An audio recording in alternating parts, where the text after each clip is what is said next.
Entonces, lo que voy a hacer es mostrarles una perspectiva que no se ha trabajado mucho y que en el último año que estábamos con mi hermano en Bolivia, con su enfermedad terminal, fue las preocupaciones que se llevó. Y ya estábamos viendo que estábamos tocando fondo en el asunto. Porque no es impune un conocimiento de esa naturaleza. Porque así como hay una espiritualidad del bien, así también hay una espiritualidad del mal. Y que trabaja también en una espiritualidad. Y es muy hábil en camuflarse de la espiritualidad del bien. Suele manipular muy bien hasta las nobles intenciones del hombre. Entonces, esta perspectiva no puede ser una perspectiva inocente.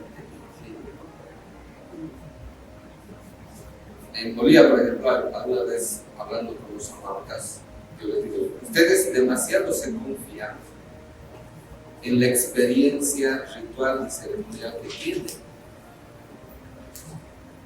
Pero de ese mismo modo, al no alimentar ese tipo de experiencia con lo que estamos llamando nosotros una ciencia y una filosofía para la vida, la liberación, descubrir, etc., pueden fácilmente quedar engañados en sus propias experiencias.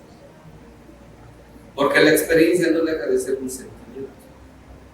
Pasar del sentimiento al pensamiento es algo mucho más complejo. No es tan inmediato ese pasar. Para eso también hay que tener herramientas conceptuales y categoriales que nos permitan hacer ese pasar. ¿Cómo del sentimiento podemos hacer pensamiento? Ahora, un pensamiento que no posee sentimiento es un pensamiento sin contenido. Pero el sentimiento que no genera pensamiento es un sentimiento que cae en la experiencia. Y caer en la experiencia quiere decir no elevar al plano de la autoconciencia lo que me ha sucedido con la experiencia, para que pueda yo replicarlo y enseñarlo a los demás. Entonces voy a partir de una cosa que decía un pensador boliviano al cual he recurrido en bastantes ocasiones, porque ha hecho hallazgos fundamentales.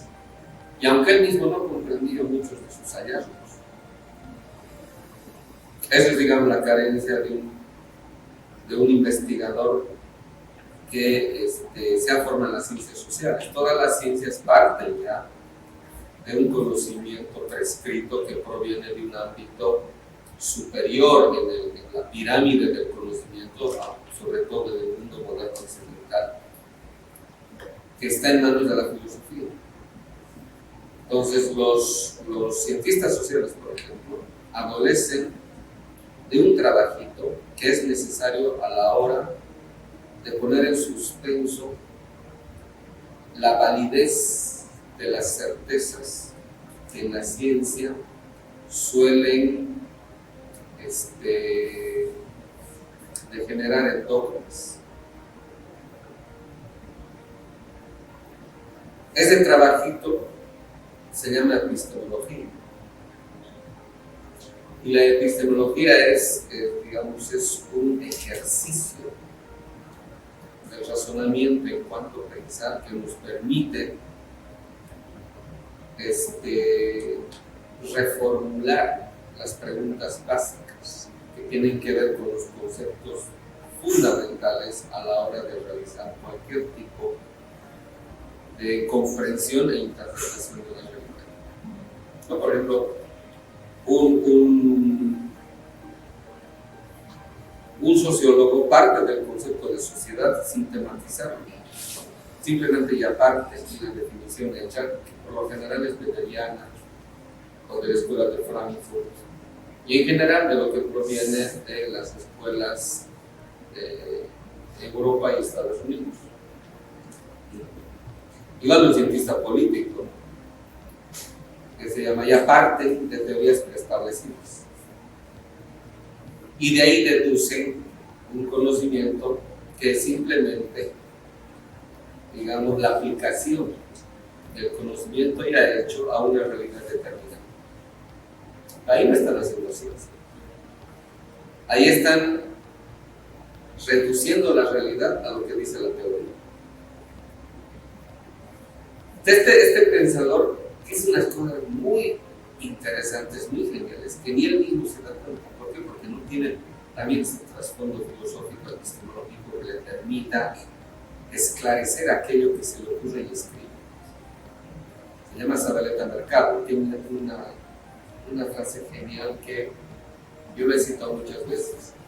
Y sobre esa frase he ido trabajando una y otra vez el contenido y la intencionalidad de aquello y qué repercusiones y qué consecuencias políticas trae.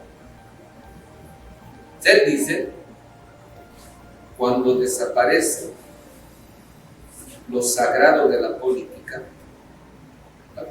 degenera en el puro cálculo. En el puro cálculo. Entonces, ahí, digamos, el político profesional es un individuo descreído de todo y en lo único que cree es en el poder. Entonces lucha por el poder, lucha por conservar el poder que tiene y lucha por que nadie le arrebate el poder conseguido. Y su lucha en última instancia tiene como fin la captación de más poder del que le ha sido otorgado. Entonces, esa lucha intestina, esa lucha ya pedestre, degenera en el cálculo político y que en última instancia hace que los políticos hagan pactos con quien no debieran hacer. E incluso traicionan los ideales con los cuales habían hecho posible su lucha política. Entonces, cuando Zabaleta dice, cuando desaparece lo sagrado, la pregunta es, ¿qué es lo sagrado? Entonces, nosotros nos hemos puesto, a mi hermano por su cuenta, yo por la mía, así, a revisar dos autores que han dado luces al respecto en la tradición marxista. La tradición marxista es bien atea secular. Y sin embargo, Marx no era alguien así. Era un tipo bastante, ¿qué le llaman? Iconoclasta, no es iconoclasta la palabra. Era bastante, ¿cuál es la palabrita? Picaba de muchas tradiciones, escuelas, ecléctico, era bastante ecléctico. Y dominaba el lenguaje teológico, no solo por tener, por tradición familiar, tanto de padre como madre, tradición rabínica, sino porque cuando su padre se transforma o se convierte al luteranismo, también aprende muy bien la teología cristiana. Él, antes de dedicarse a escribir las obras fundamentales que vienen desde los manuscritos económico-filosóficos del 44 hasta más adelante, él quería ser el ayudante de uno de los jóvenes hegelianos que le hubiese abierto la puerta en la Universidad de Bonn para que él persiga una carrera universitaria, académica. Su nombre era Bruno Bauer. Ahora, ¿cuál era la carrera que impartía Bruno Bauer? Era la cátedra del Antiguo Testamento. O sea, Marx quería ser un profesor de teología. Estos dos autores, que son mal vistos por la tradición posterior marxista, que es bien atea y bien secular, son Ernst Bloch y Walter Benjamin. Entonces, con ellos descubrimos muchas cosas. Por ejemplo, Ernst Bloch dice y esto es algo que el mismo Marx se da cuenta, porque ahora están saliendo sus inéditos. Lo que realmente mueve a un pueblo no son cosas circunstanciales, no son el asegurar satisfactores en la vida inmediata. Aparecen como ese tipo de peticiones económicas, pero detrás de aquello, lo que realmente moviliza un pueblo es algo de lo que la economía no puede dar razón en la política. Y por eso Ernst Bloch dice: la filosofía puede dar razón, pero no está tan seguro ya de eso. Y menos Walter Benjamin, que ya, por mediación de su amigo Gershom Scholem es un gran historiador de la Cábala judía, o sea, del pensamiento místico más elaborado, más desarrollado, incluso en la actualidad. Se da cuenta de que hay algo místico escondido ahí, que solo puede ser descrito en términos de espíritu, que es lo que realmente mueve a la gente, aunque la gente no se dé cuenta. O sea, eso que de místico hay en una movilización popular es lo que hace que un pueblo se constituya en un pueblo. Entonces, si me están siguiendo, ahí el concepto de pueblo escapa ya a la determinación economicista, política, sociológica. Entonces, otra vez la pregunta: ¿qué es eso sagrado que no se ve, pero que es capaz de movilizar? Que es capaz de hacer que la gente dé su vida por eso. El otro día escuchábamos ahí alguien le salió en una de estas conversaciones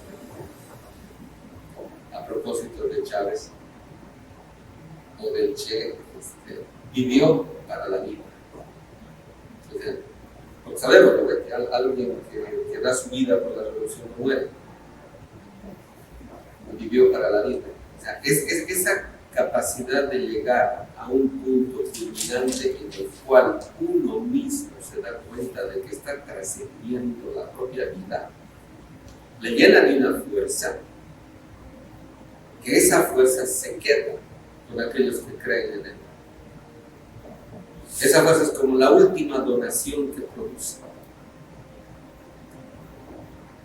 Imagínense si ustedes hubiesen sabido esas cosas en el tiempo en el que Chávez estaba abandonándoles. Esa transmisión de esa fuerza, que es única y superlativa, que es el más alto grado de donación que alguien puede otorgarle a los vivos, hubiesen recibido de modo directo. No sé si han tenido la experiencia cuando un familiar se les va. Las últimas palabras, los últimos contactos son trascendentales. Uno nunca los olvida y queda prendido como referencia de vida aquel momento en el cual el padre o la madre que se iba nos agarró de la mano y nos manifestó su último deseo. Entonces, si uno, por ejemplo, tuviese ese grado de conciencia, pondría intención a ese acto. Y esa intención constituye experiencia. Esa experiencia constituye sensibilidad. Y esa sensibilidad, ese sentimiento, produciría un pensamiento. ¿Se dan cuenta? Por ejemplo, un tip les voy a dar acá. En el momento en que alguien está abandonando este mundo, se llena de una claridad que le permite ver toda su vida y puede ver hacia adelante la vida nuestra. Y en ese momento él o ella quisiera llevarse nuestro dolor. Entonces, si lográsemos conectar con la persona, la intención en el último don que nos otorgaría antes de irse es llevarse nuestro dolor. Y eso se hace con transmisión de manos. Entonces, volviendo al tema, ¿qué es eso de sagrado? Que no se lo ve y que sin embargo es capaz de movilizar a todo el pueblo y constituirlo en lo que verdaderamente es un pueblo. Entonces voy a hacer aquí una digresión, porque antes del mundo racional está el mundo mítico. Y el ser humano precisa de mitos porque no puede conocer todo. No podemos conocer el principio de principios ni el final de finales. Y porque la razón es finita, no puede conocerlo todo. Pero el todo necesita tener sentido para nuestra vida. Por ejemplo, no sabemos qué es la muerte, pero de algún modo la muerte tiene que tener sentido para nosotros para poder enfrentar a la muerte. Un médico puede describir cómo uno se muere, pero no nos puede decir qué sentido tiene la muerte. Entonces, ¿dónde acudimos nosotros para saber cuál es el sentido de la muerte? A un conocimiento que ya no lo tienen las ciencias y tampoco la filosofía. Es un conocimiento que se maneja en el campo de la mística. Ahora, ¿cuál es hoy en día la desgracia de un conocimiento que ha producido el mundo moderno, que ya no puede dar razón ni siquiera de nuestra propia existencia individual? O sea, cuando un conocimiento se desliga de la vida, ya no es capaz de respondernos a preguntas tan básicas, tan fundamentales como el ¿quién soy yo? ¿Para qué vivo? ¿Cuál es mi fin en la vida? Edmund Husserl era un gran filósofo alemán judío y que formó generaciones de filósofos de la talla de Heidegger, Javier Zubiri, Jean-Paul Sartre. O sea, fue maestro de genios. Él decía, 1933, 34, en las conferencias en Viena y en Praga, que después son un libro que se llama La crisis de las ciencias europeas. Una crisis. O sea, los 30 ya está diciendo que hay crisis en el conocimiento que ha producido la modernidad. Y dice, ¿cómo podemos hablar de crisis cuando más que nunca se produce tanta investigación, tanta bibliografía, tanta literatura científica? ¿Cómo podemos hablar de crisis? Y él mismo dice, cuando la ciencia ya no puede responder a las cuestiones fundamentales es porque no hay crisis. Y hoy en día más aún, porque los economistas, por ejemplo, no saben qué hacer. Están viendo ustedes en Estados Unidos, para parar la inflación en Estados Unidos, están produciendo medidas hiperinflacionarias, o sea, más impresión de dinero. Eso va a reventar que ni se imaginan.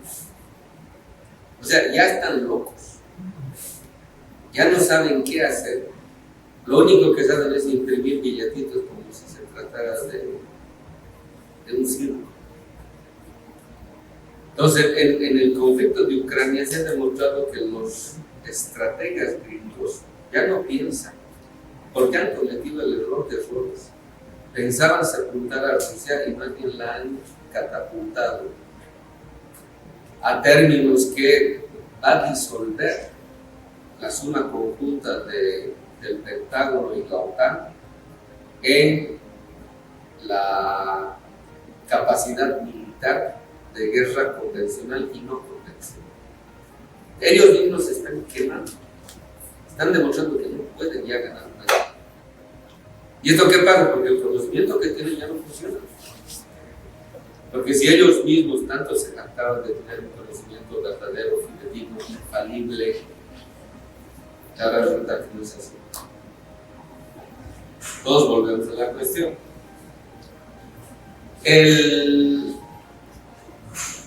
mundo moderno, y como cualquier otro tipo de mundo, para penetrar en la subjetividad nuestra, necesita producir grandes narrativas.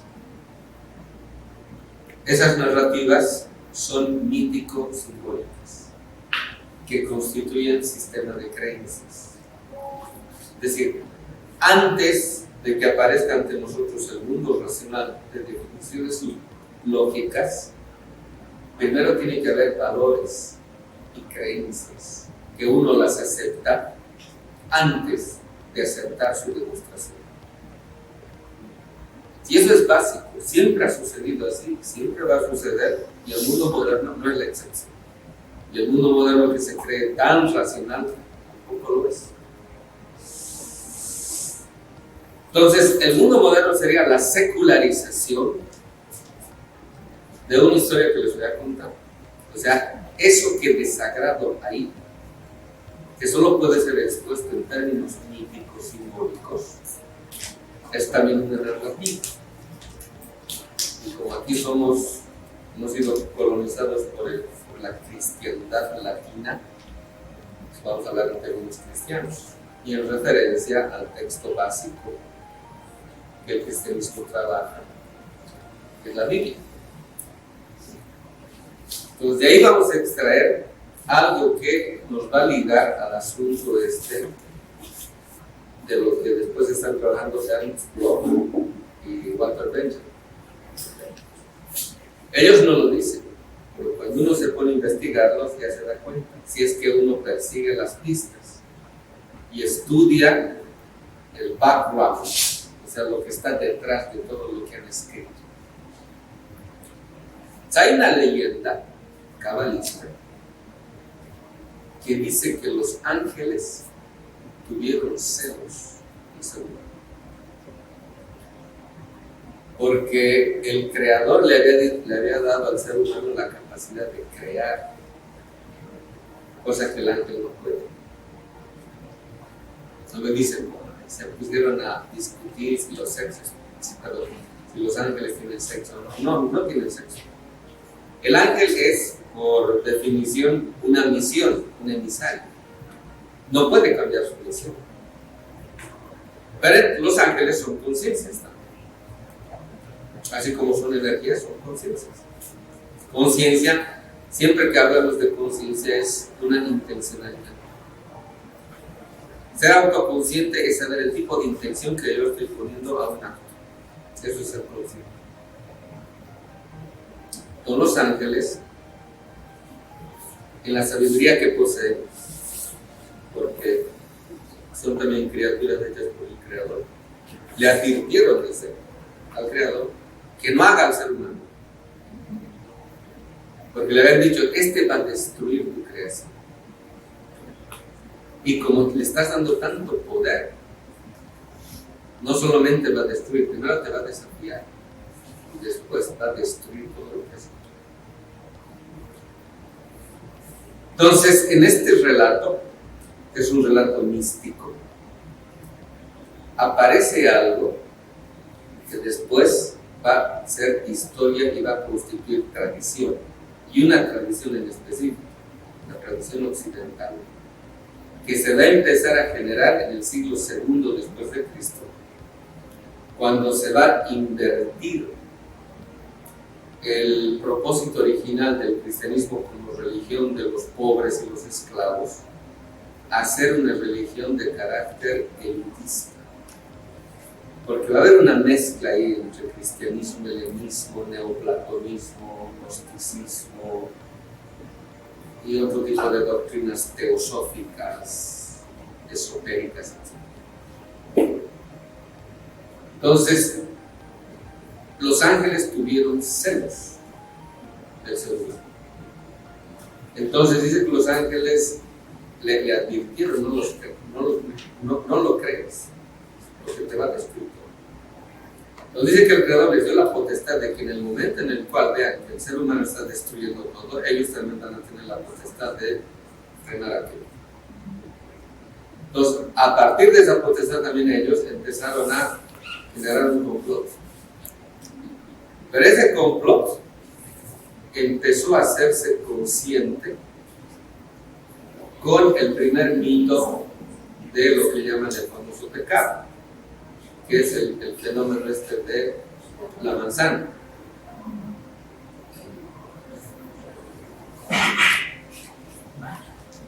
O sea, la tentación.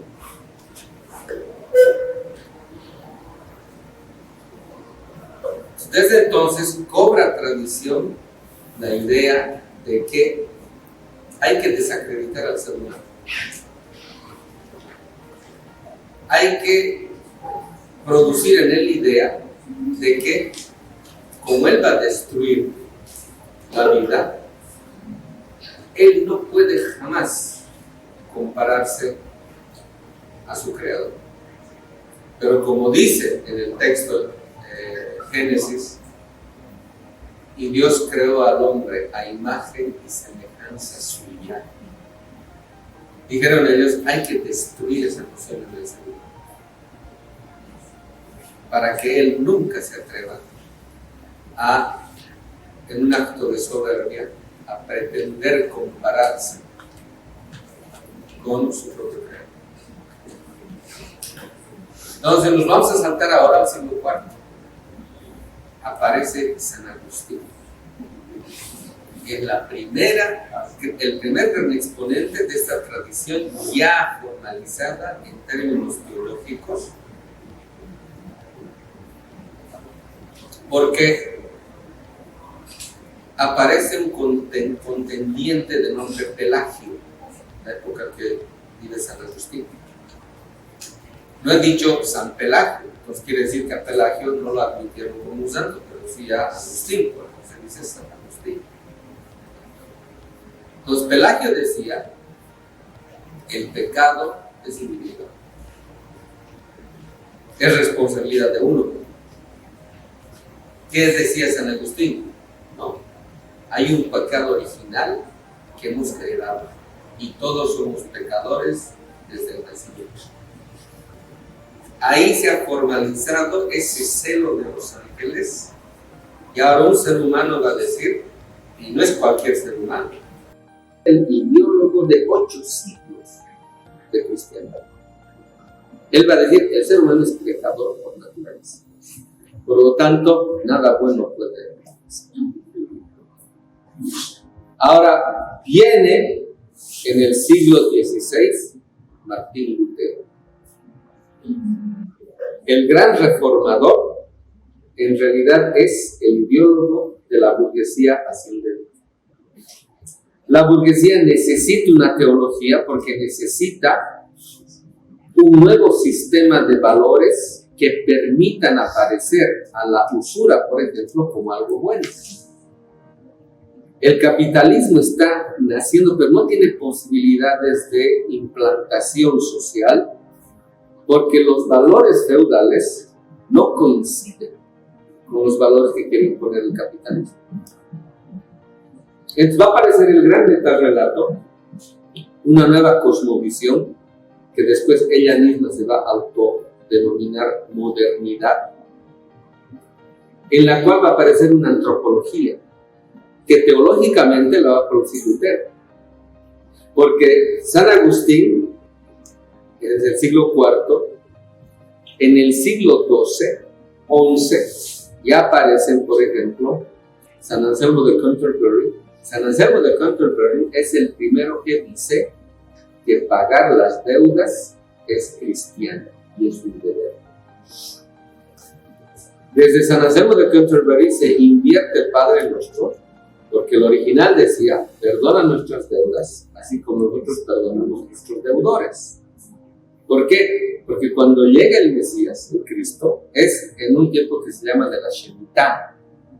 Es una fiesta cada 70 años en los cuales se perdonan todas las deudas. Las tierras vuelven a sus dueños originales, los esclavos se liberan. Era un acto político. Por eso, el Mesías es un concepto político, no es un concepto teológico.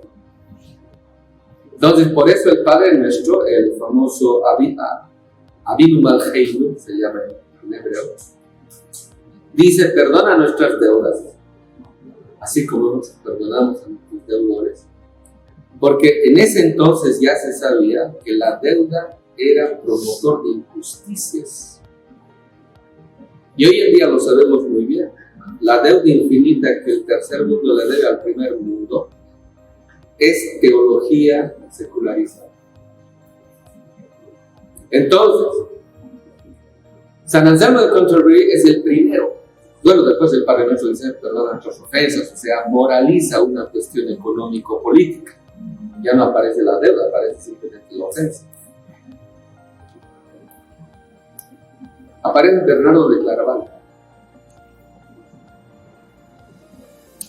Bernardo de Claraval, siglo XII, era el que alentaba a los cruzados a ir a matar infieles a Tierra Santa. Y él decía, cuantos más infieles maten, más van a merecer el reino de los cielos. O sea, imagínense la religión del amor, ¿qué cosa está diciendo? Ahora, ¿esto de dónde proviene? Pues en alguna charla he dicho, ¿no? Hay que salvar a Cristo del cristianismo. Hay que salvar a la Biblia de la iglesia. Porque en ese libro no dice esas cosas. O sea, no dice que por matar infieles vas a ser merecedor de los cielos. Entonces, en el siglo cuarto después de Cristo, en los 300, en Alejandría, donde se está cociendo el cristianismo que vamos a conocer, el que nos va a llegar con la cruz y la espada, es una mezcla de neoplatonismo y gnosticismo egipcio, religión copta. Entonces ahí, el neoplatonismo es parte de una tradición zoroástrica que dice que el alma es buena y la carne es la sede del mal. Entonces, eso que jamás está ni en la Biblia ni en el Nuevo Testamento, de pronto es asumido por ese cristianismo ya invertido y aparece que el ser humano es malo, porque el ser humano es corporal, que las necesidades son malas. Por eso era una religión para los satisfechos, para los ricos, para los que tienen sus necesidades cubiertas. Ese tipo de religiosidad es como la espiritualidad actual, la cabalista de derecha, el misticismo gnóstico, hasta el yoga, el tai chi, dos cosas que lo único que buscan es la satisfacción individualista, el ego en paz consigo mismo. Del mundo se puede ir a la mierda, pero si yo estoy bien, está bien. Esa es una teología de la evasión. El mundo no me importa, la gente no me importa, peor pues un pueblo. Lo único que me interesa es estar en paz conmigo mismo.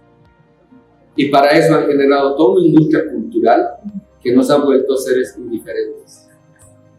Y ahora la espiritualidad de la modernidad está reponiendo los valores modernos para que ante el desastre que se está viviendo, ante el colapso civilizatorio que estamos presenciando, uno no lo vea con la gravedad que eso representa. Es más, sienta placer estético al respecto. No, por eso la gente tiene inmensas capacidades para imaginar el fin del mundo, pero no sabe, ni siquiera se ha preguntado cómo sería el fin del capitalismo.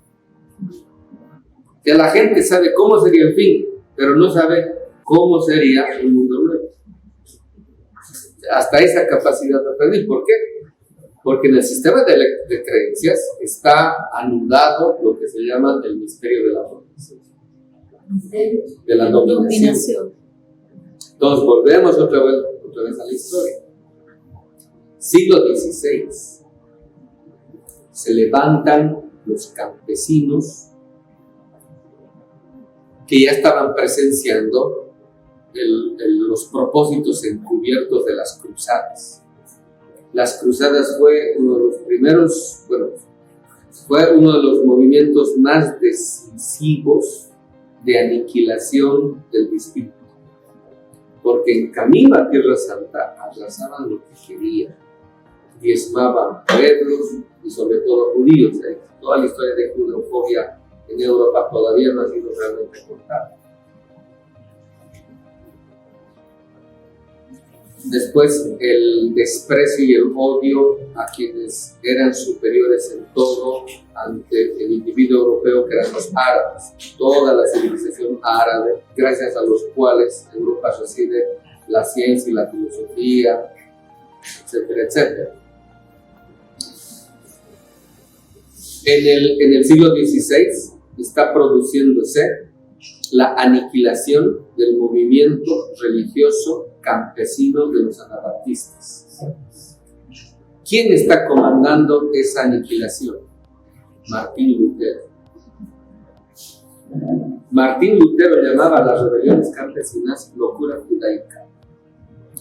Lutero, después de San Agustín, va a ser el gran sistematizador de la idea de que el hombre es malo, que no se puede confiar en el ser humano, que es pecador por naturaleza. Por lo tanto, de ahí van a ser la idea, que el capitalismo lo va a formalizar muy bien, de que no hay que creer en el hombre, hay que creer en las instituciones. Y la institución más sagrada del capitalismo es la institución llamada mercado. Por eso el neoliberalismo, en palabras de Friedman, de Mises, de Hayek, incluso del mismo presidente del FMI, Camdesus, con Biblia en mano, Camdesus pedía a los empresarios del mundo creer en el mercado. ¿Ves? Está utilizando un concepto teológico. Dice, el mercado funciona bien si creemos. Y dogma de los neoliberales es, hay que dejar que el mercado actúe por cuenta propia. O sea, se ha fetichizado una institución creada por el ser humano. Entonces ahí nace esta tendencia que después se hace sentido común. Aquí en Venezuela lo deben escuchar, ¿no? En Bolivia es típico que algún burócrata, los burócratas se amparan en esta frase, ¿no? Cuando dicen, los hombres pasan, las instituciones quedan. ¿No? Esa fetichización de un objeto, de un ente creado por el hombre, ahora es más que el ser humano. Entonces, los anabaptistas, ellos fueron los que primero dijeron, hay que tomar el cielo por asaltos. Y ellos decían, queremos la tierra prometida, el reino de los cielos, no en la otra vida, la queremos aquí y ahora. Ahí aparece el teólogo Thomas Müntzer. Ernst Bloch le dedica todo un libro que se llama Thomas Müntzer, el teólogo de la revolución. El verdadero reformador era Müntzer.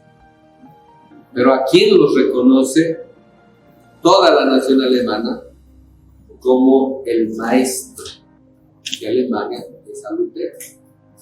Incluso los filólogos, los cientistas sociales, todos los reconocen a Lutero como el gran reformador, el gran padre de la cultura alemana. Pero, ¿quién era Lutero?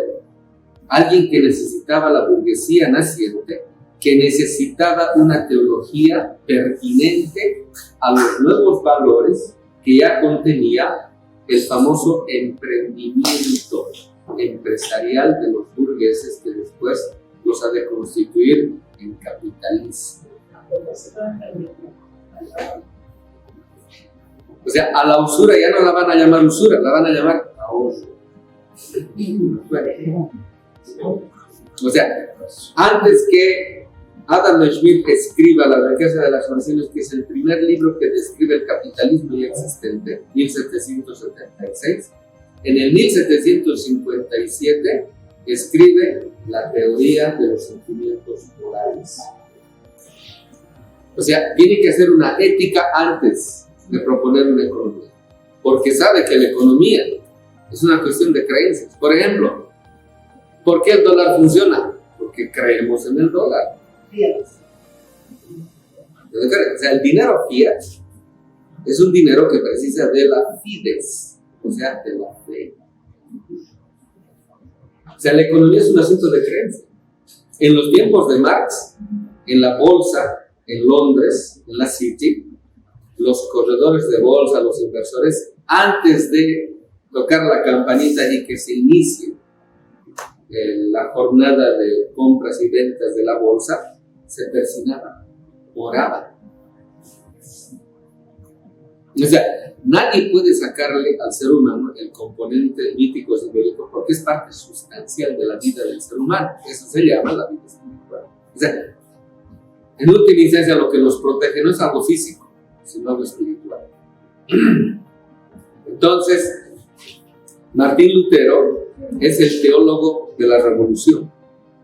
Perdón, es el teólogo de la burguesía. Es el que formaliza los valores burgueses, les da sustento teológico y desde ahí, desde Lutero, después con Calvino, van a aparecer los moralistas. Por ejemplo, Jeremy Bentham, el utilitarismo. Bernard de Mandeville, maestro y amigo de Adam Smith. Él va a escribir el libro Vicios privados, virtudes públicas. O sea, se está cambiando totalmente la ética. Hasta antes del siglo XVI no existía la idea de que el hombre era lobo del hombre.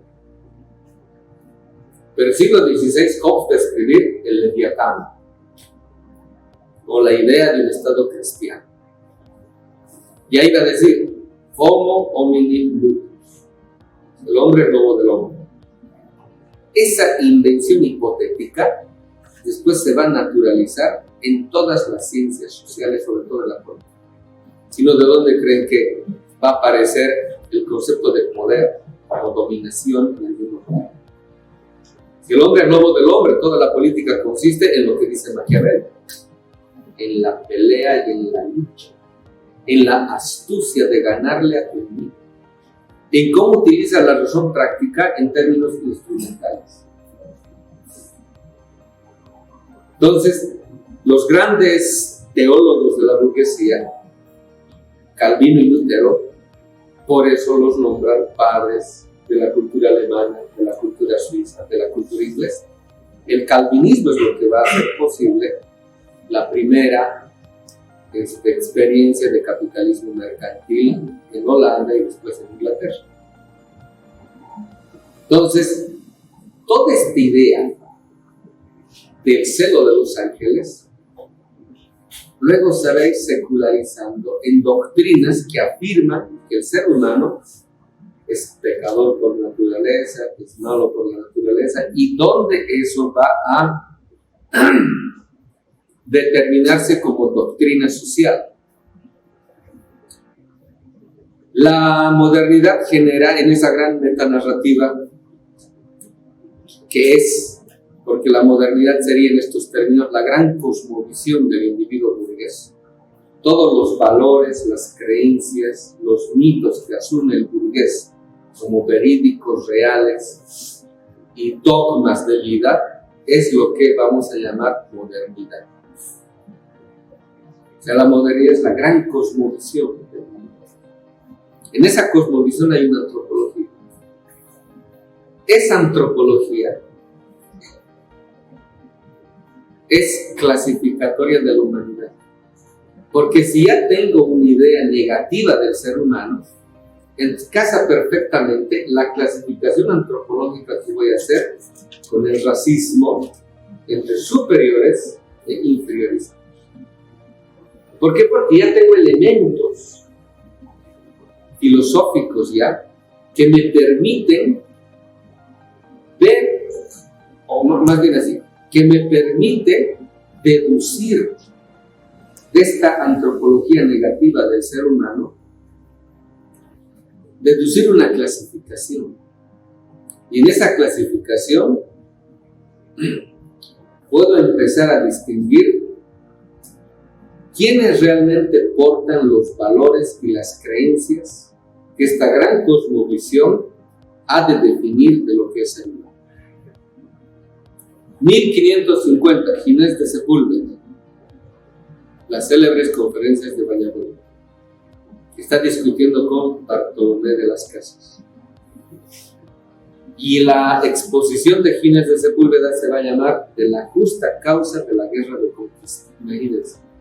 O sea, una guerra es justa para Ginés de Sepúlveda. Y dice, es por derecho natural. Fíjense, por derecho natural, argumento jurídico. Es por derecho natural que lo inferior le obedezca a lo superior. ¿Qué está queriendo decir?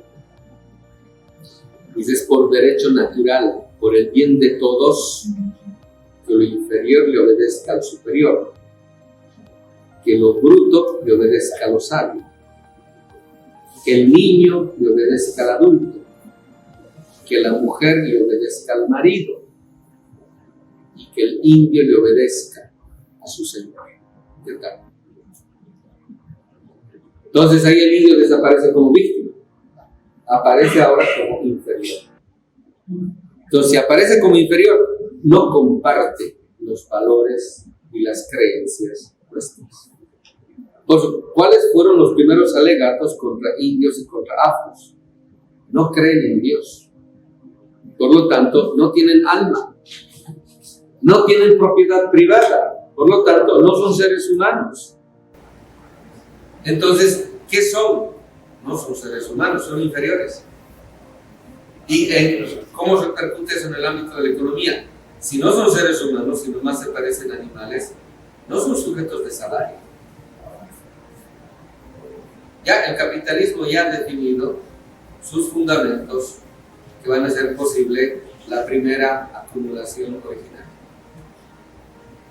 Entonces, toda esa historia anterior, de carácter mítico-simbólica, de pronto ya ha recibido estatuto filosófico. Porque el argumento de Ginés de Sepúlveda va a ser historia 5 siglos. Es el mismo argumento que utiliza, por ejemplo, un tal Immanuel Kant. Cuando va a decir, las mujeres no pueden pensar, porque el sentimiento en ellas es demasiado presente. O va a decir Voltaire, ¿qué va a decir Voltaire?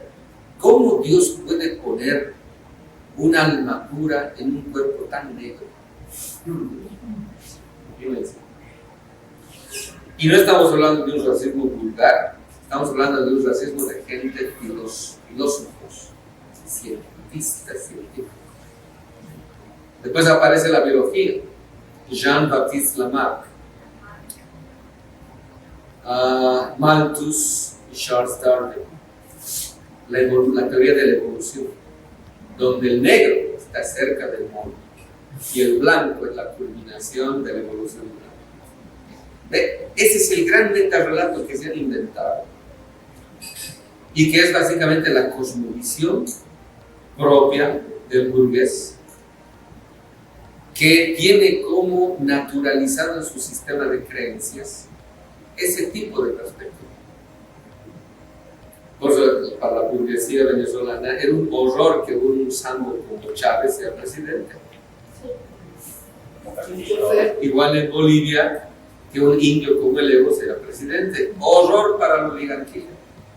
Y ni siquiera era un indio dócil, no, era atrevido, responsón, les trataba de tú a tú, os lo odiaban. Entonces, las clases cultas no son tan cultas como dicen. Si son capaces de un odio tan irracional, es porque el trauma todavía lo cargan. ¿Se imaginan ustedes? Génesis, Caín y Abel, cuando el Creador le exige a Caín, ¿dónde está tu hermano? ¿Qué le responde? ¿Acaso yo soy guarda de mi hermano? ¿Qué has hecho? Las sangres de tu hermano, dice sangres en plural, me están clamando desde la tierra. ¿Por qué dice sangre se vengará? Porque cuando matas a un ser humano, matas toda su descendencia. ¿Quién recibe la sangre del hermano? La Pachamama. Y ella reclama por la sangre del hermano. Entonces, desde entonces, ¿cuál es la maldición de Caín? Caín dice en el Génesis. Y Caín se volvió constructor de ciudades. Es el odio, ¿qué le vamos a decir? Milenario que la ciudad tiene del campo. Desde ahí aparece el desprecio de la ciudad al campo. ¿Por qué? Porque el campo ha recibido la sangre del hermano. Por eso las ciudades siempre se amurallaban, para no escuchar los gritos del hermano. La culpa teme. Entonces, cuando, por ejemplo, la oligarquía ve que el pueblo se hace sujeto, tiene miedo, porque recuerda, aunque sea inconscientemente, el clamor de las víctimas, que renacen cuando el pueblo se levanta. Entonces, imagínense en La Paz, golpe del 2019, los muertos de Secata bajaron sus ataúdes, no han debido ver, y en sus ataúdes es la historia la que estaba buscando al presente. Los muertos les estaban reclamando a los vivos por qué habían vuelto a asesinar al hermano. Yo digo, ese día derrotamos al golpe, porque lo derrotamos moralmente. Toda la historia estaba de nuestro favor. Por eso ahí se dibujó esta. Hemos tenido que recomponer en el diseño. En medio de la gasificación que esta mujer recibió portando la bandera boliviana, apareció la imagen de una anciana. Y como nadie, o aunque hubiesen tomado la foto, no, quizás no salía, no hemos recompuesto la foto. Y eso lo hemos denominado el ángel de la historia. Entonces, ¿qué es la modernidad? Es la gran cosmovisión que necesita el capitalismo para explotar al ser humano y a la madre tierra. Necesita justificar eso que va a hacer, porque no puedes tú explotar a tu hermano y a tu hermana. Peor si los consideras dignos y sagrados. No puedes. Entonces, ¿qué necesita el capitalismo? Un gran metarrelato que te diga, no es tu hermana, tampoco es sagrada, es una pecadora. Vos no sabes, si tuviese oportunidad ya estaría en las calles. O sea, esa idea perversa que tiene la modernidad del ser humano hace posible que nosotros podamos, en el uso del cálculo de interés inmediato, usar a los demás, aprovecharme de los demás. ¿Cómo un empresario actúa cuando nos está viendo y cómo lo exploto a este, cómo lo uso? Ya está imaginándose, ¿no? Cuando un varón ve a una mujer, igual, ¿cómo me la llevo a? ¿Qué se llamaba el motel que vimos? ¿Cómo me la llevo a la Aladino? ¿Qué le cuento? Igual la mujer al hombre, ¿no? Con la plata, ¿cómo le saco? O sea, para que uno se imagine esas cosas, tiene que tener una imagen negativa del ser humano. ¿Por qué? Porque en el fondo, dicen, si yo no le hago esto, él me lo va a hacer a mí. Es el mundo de la competencia. Entonces, lo que dice Hobbes, el hombre lobo del hombre, no es lo que hay previo al estado civil, no, es lo que produce el estado burgués. Ahora sí somos lobos del hombre. ¿Por qué? Porque nos han constituido de ese modo. Entonces, la modernidad es ese gran metarrelato, esa narrativa de carácter mítico, simbólica, que ha secularizado este discurso angelical de no tener confianza en el ser humano. Y ahora, ¿dónde está arribando eso? Ya vamos a entrar a la guerra cognitiva. ¿Qué están promoviendo el 1% de millonarios del mundo? El paradigma postindustrial, el transhumanismo, la inteligencia artificial. O sea, ya no necesitan de seres humanos. Es más, ya no necesitan de los pobres. Por eso quieren deshacerse de nosotros. 2/3 partes de la población ya no tienen cabida en el sistema económico. Ahora, con ellos, la tecnología está adquiriendo esa presunción, no le voy a llamar conciencia, eso es algo que se ha inventado, la presunción de que puede suplir a la naturaleza. Pues ese es el despropósito de una tecnología que ya no es para la vida. Nada puede suplir a la naturaleza. Su propia ingeniería, sus propios procesos complejos son imposibles de ser replicados, porque hasta el día de hoy, por ejemplo, ningún científico conoce a cabalidad ni siquiera una célula. Y cree que puede manipular, eso le llaman la ingeniería genética, cree que puede manipular algo que desconoce. Y eso les hace creer que pueden replicar incluso la propia creación de un ser humano.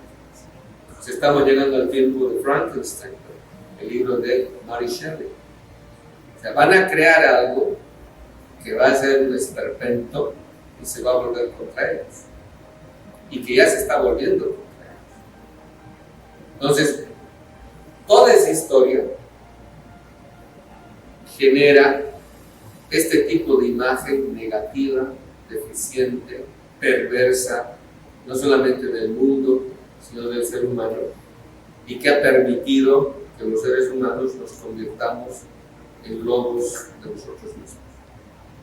Y eso que los lobos jamás se atacarían entre ellos. Entonces estamos en un tiempo en el cual estamos viendo a dónde nos ha conducido los principios, los valores y las creencias modernas que hacen posible al capitalismo como su expresión económica, al liberalismo como su expresión jurídica y política, a su antropología, que a lo que no es white, anglo, saxo y protestant, no es ser humano. Entonces, esa devaluación absoluta del otro, del distinto, que se llama racismo, es producto y consecuencia de esta antropología negativa que tiene una clasificación antropológica entre superiores e inferiorizados y que ha producido las dicotomías básicas del mundo moderno para hacer aparecer que hay superiores e inferiores, civilizados y salvajes, ahora desarrollados y subdesarrollados, centro, periferia. Entonces, detrás de todo esto está este componente mítico que les he contado de modo apretado. ¿Y qué hace la guerra cognitiva al respecto?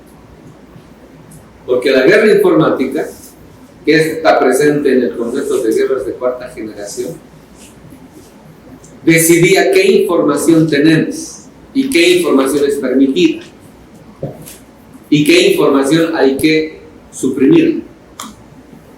Pero una vez que ellos pueden y se dan cuenta, los dueños del mundo, de que pueden manipular las funciones cognitivas, se dan cuenta de que nos pueden permitir tener Telesur, RT, Hispan TV, porque ellos definen qué pensamos y cómo pensamos ahora. Y eso es más grave. Ahí aparece la descolonización en toda su extensión. Porque la descolonización nos está diciendo, desde la perspectiva que trabajamos en Bolivia, en el taller de la descolonización, porque hay muchos ejes también que se trabajan en otros lados. El misterio de la dominación radica en la naturalización de la dominación inscrita en nuestro propio sistema de creencias, en nuestros propios hábitos, en nuestras propias costumbres, hasta en nuestros propios gustos. O sea, la dominación está en nosotros como segunda naturaleza. Está en nuestra médula, está en nuestros tuétanos. Ahí está, estamos respirando modernidad. Los pobres adquieren un mejor nivel de vida y lo primero que hacen es acceder a satisfactores que las élites gozan. Mi casa se está cayendo, pero tengo un plasma de 57 pulgadas. O tengo un iPhone de última generación. ¿Me dan cuenta? Ahí está la modernidad. Vivita coleando. Estoy hablando de descolonización, de feminismo, de ambientalismo, pero mi vida sigue siendo inmoral.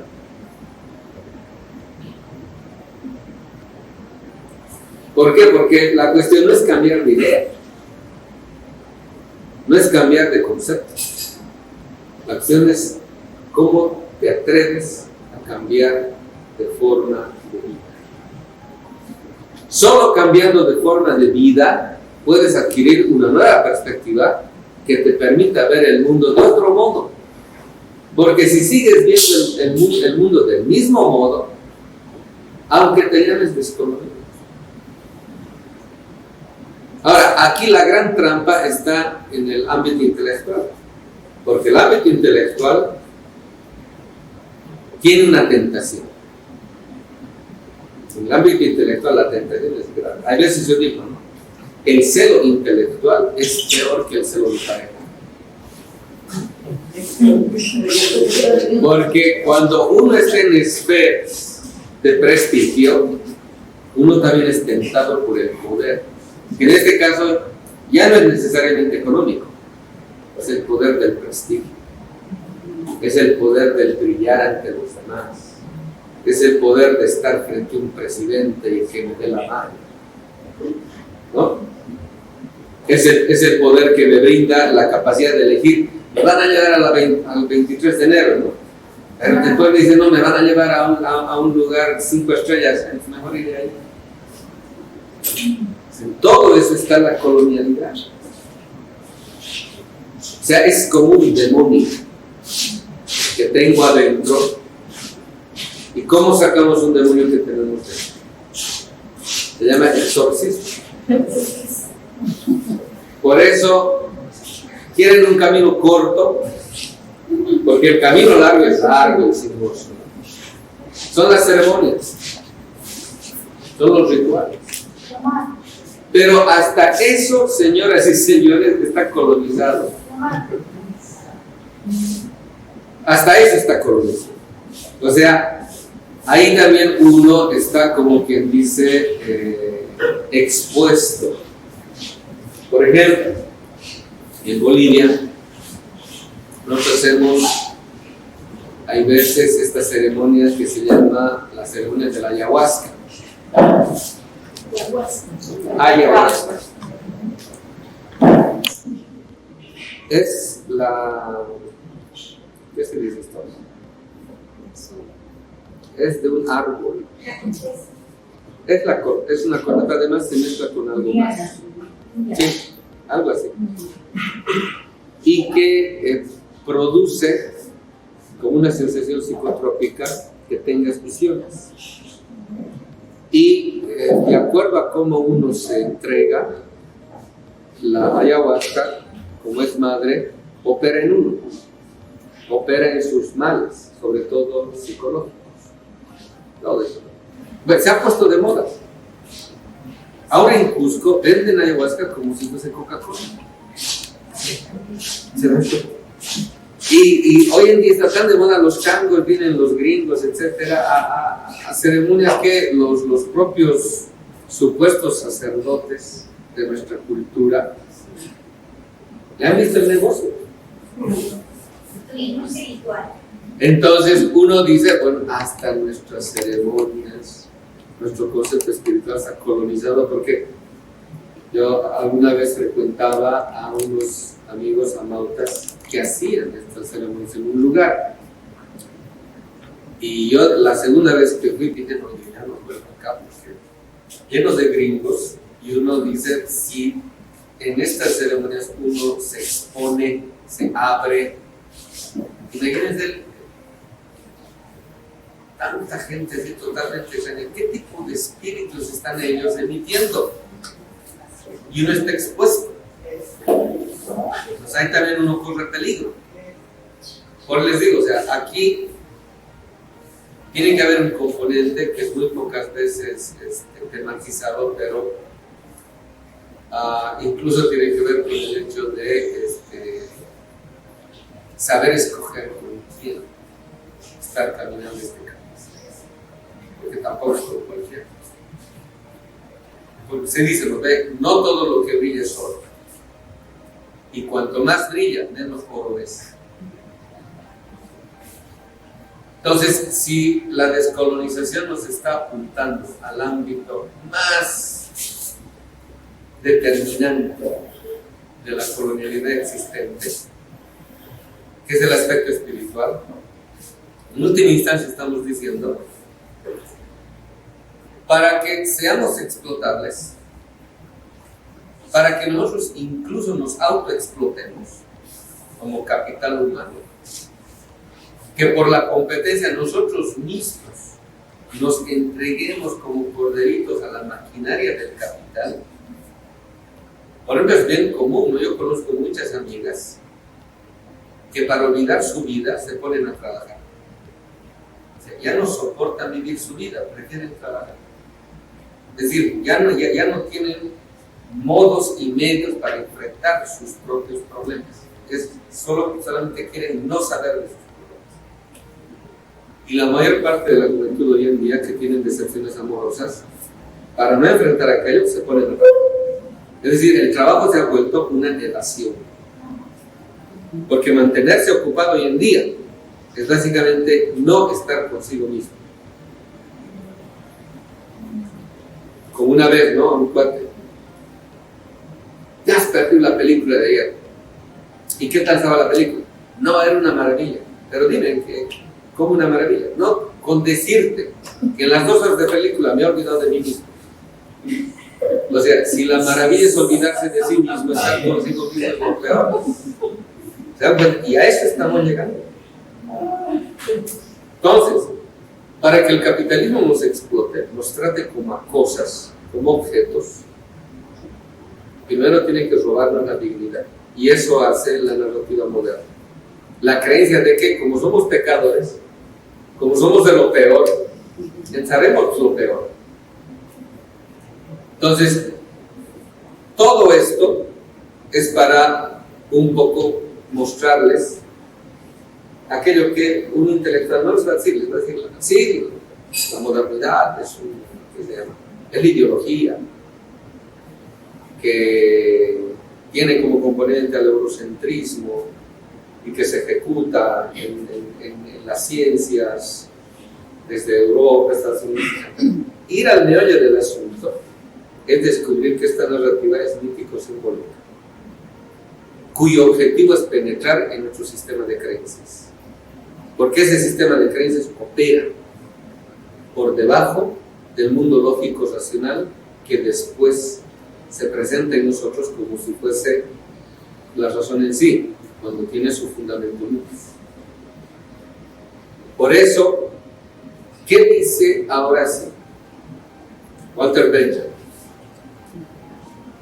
Cuando él se da cuenta en las conversaciones con Gershom Scholem, les he dicho, es un gran cabalista, un gran historiador de la cábala, se da cuenta él que la mística tiene el gran poder de transformar al universo entero y que uno mismo, y esta es la diferencia entre religiosidad o religión y espiritualidad o mística. ¿Cuál es la gran diferencia?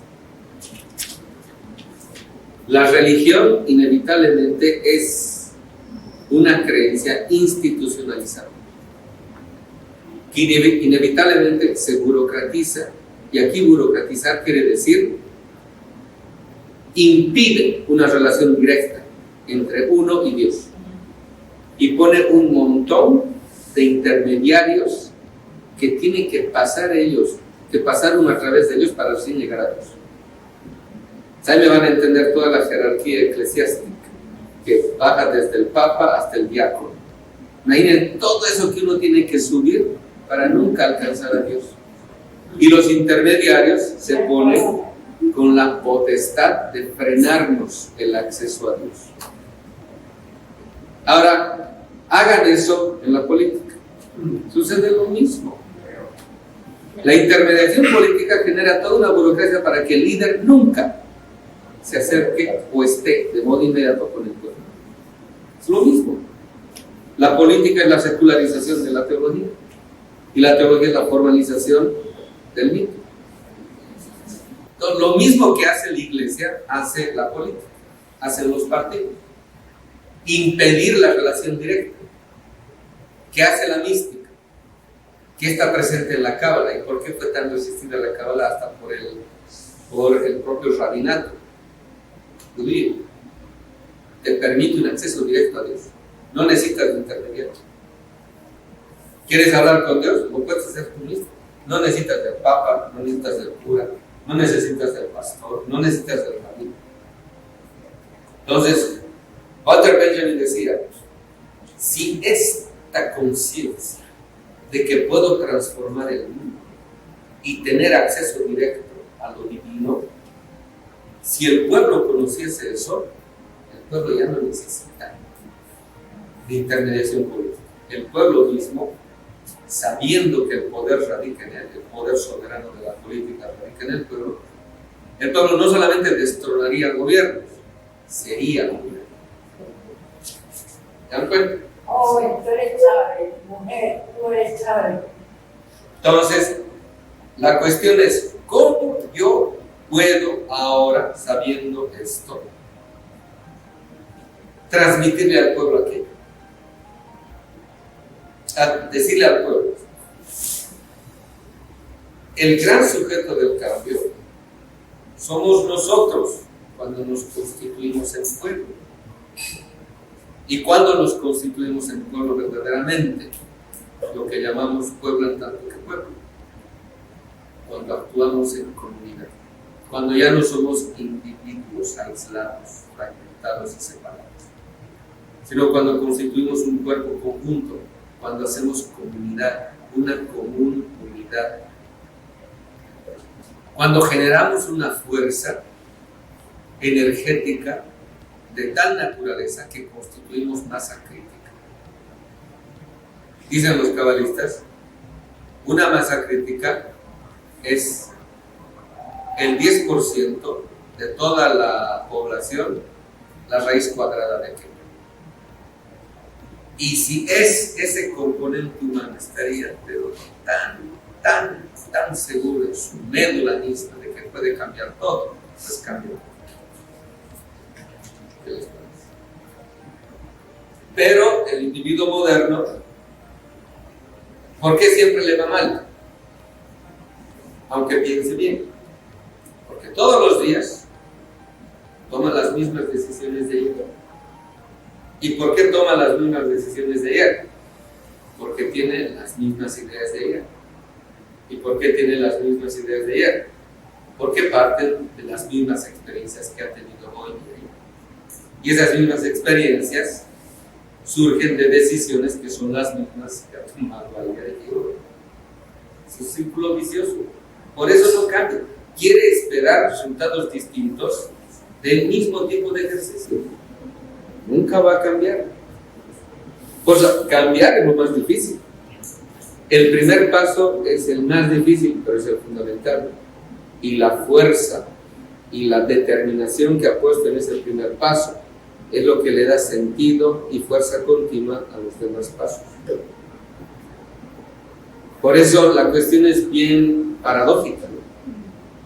Quiero cambiar el mundo, pero el mundo no está fuera de ti, el mundo está en ti. Por eso dice, no es fácil salir del mundo, lo difícil es que el mundo salga de ti. El otro día, anteayer, me hacía una pregunta, ¿no? ¿Por qué no volvemos a lo simple? Yo le digo, volver a lo simple es lo más complicado. A ver, desháganse de sus celulares. Bien simple, pero a ver, háganlo. Ahorita, háganlo. No, tomar las decisiones radicales implica todo una interpelación que nos puede dejar en la nada. Yo les dije a aquellos que quieren cambiar la universidad, en vez de hablar de la universidad necesaria, ¿por qué no se han preguntado si es necesaria la universidad? Solo cuando tocas fondo, recién puedes pensar radicalmente. Hay que provocar, pues, tocar fondo. Entonces, si uno toca fondo, imagínense, ¿desde cuándo nos estamos conociendo? La primera vez que empecé a leer, que es el textito Filosofía de la Liberación, el 92. Mi hermano me dice, mira este texto, me manda desde México. Pues es de un gaucho. Los gauchos siempre son petulantes. Y al principio fue chocante. Claro, porque yo estudiaba filosofía y mi formación fue clásica en filosofía. Yo era un helenista. En griego leíamos las obras de Heráclito, el poema de Parménides. Nuestros profesores, un señor al que he respetado siempre, don Rubén Carrasco de la Vega, era todo un emérito, toda la imagen de lo que uno se proponía ser como filósofo. Y nos hacía leer en griego. Por lo menos tenemos que aprender a escribir las letras griegas, leer lo que dice, etc. Leer a Heidegger en alemán, leer los conceptos en alemán. Ser una delicia sus clases. Todo.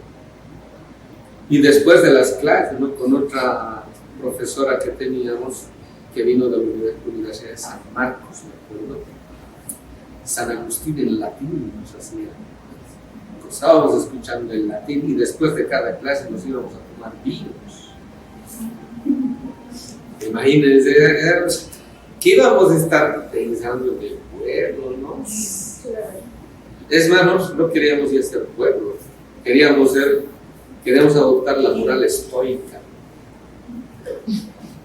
el pensar como un lujo de la existencia. Y cuando viene ese texto Filosofía de la Liberación, fue chocante.